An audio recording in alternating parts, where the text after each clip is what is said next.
Her 9000's Game Room. The game I'm going to be talking about today is Super Mario All-Stars. Now, I didn't own a NES on release for many reasons, but I did get to play on one now and then as my older brother's friend owned one. At the time when the NES was about, I was playing on a combination of 128K Spectrum and Atari 2600. I'd put a game to load on the Spectrum and play the Atari until it managed to load. This was largely because the Spectrum games were better, but Atari's cartridges were more instantaneous. So when I got a Mega Drive and then a SNES, it was amazing to have such an increase in quality alongside the instant ability to play.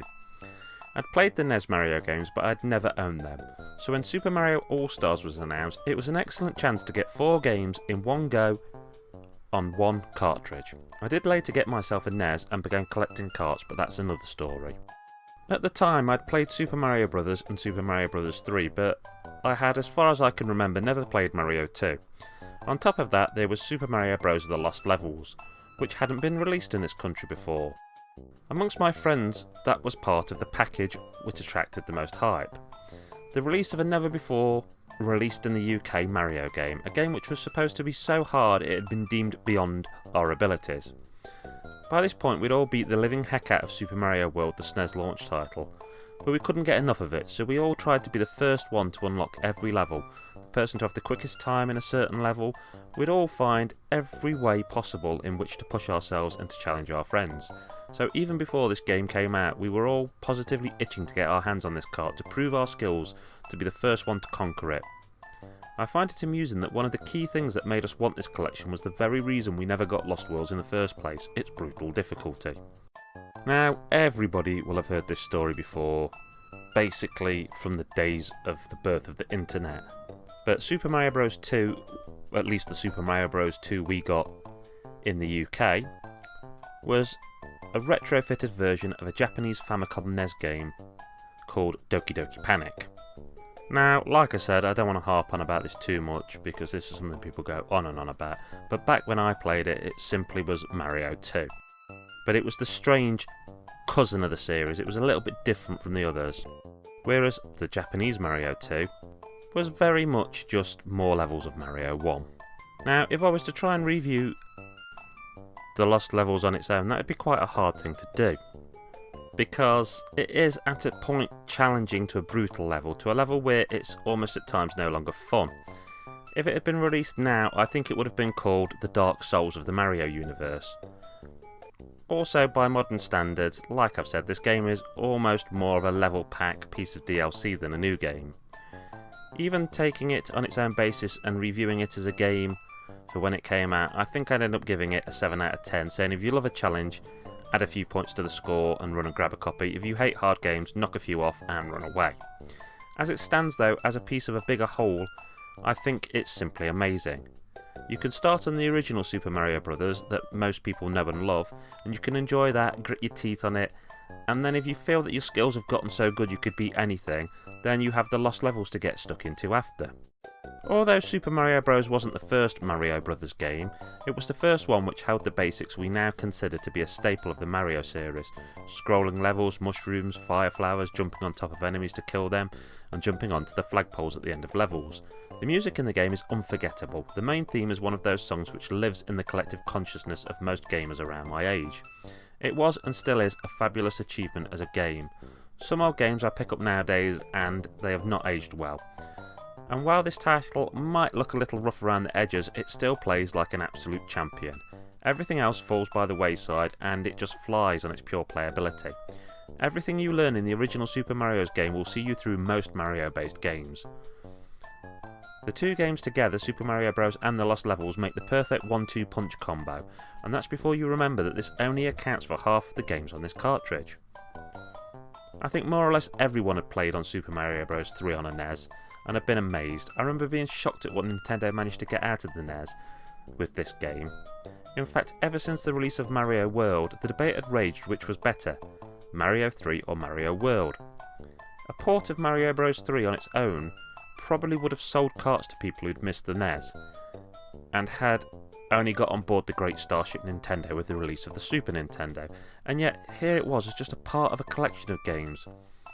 Mario 3 is incredibly fun, The introduction of a map screen letting you work your way through the road would be a staple this title added to the franchise, but the game was also the king of power-ups. Before, Mario had been able to have his Fire Flower and Invincibility Star, but here he also had the Raccoon suit, the Frog suit, the Hammer Bros suit, the Tanuki suit, the P-Wing. This game featured the introduction of the Koopa Kids as generals. This game sat alongside Super Mario Bros. In helping to show the evolution of the series. I'd argue that this game alone, printed on a SNES cart, would be worthy of a solid 8 minimum. There are many SNES titles that can't even live up to part of this game, and here it is in a collection. Okay, so then there's Super Mario Bros. 2, also known as Super Mario Bros. USA. This is the game that Europe and America were given as Mario 2. Like Lost Levels, playing this on my SNES was my first experience of this game. Super Mario Bros. And Super Mario Bros. 3 had been at times included with a NES, so if you knew someone with a NES, the odds were high that they would have at least owned one of these games. This was never to my knowledge the case with Mario Bros. 2, so really only people who've gone out of their way to get it had it. Thanks to the magazines at the time, all of my friends and the people I knew before the release of Super Mario All-Stars that our version of Super Mario Bros. 2 was the game Nintendo had blown us off with. The game that they'd faked because of their view of our joypad incompetence. It was viewed to some degree by us as an insult in cartridge form. I'm sure others who'd sampled it on the NES felt differently about it. And in honesty, once I'd started playing it more, I really loved the feel of the game.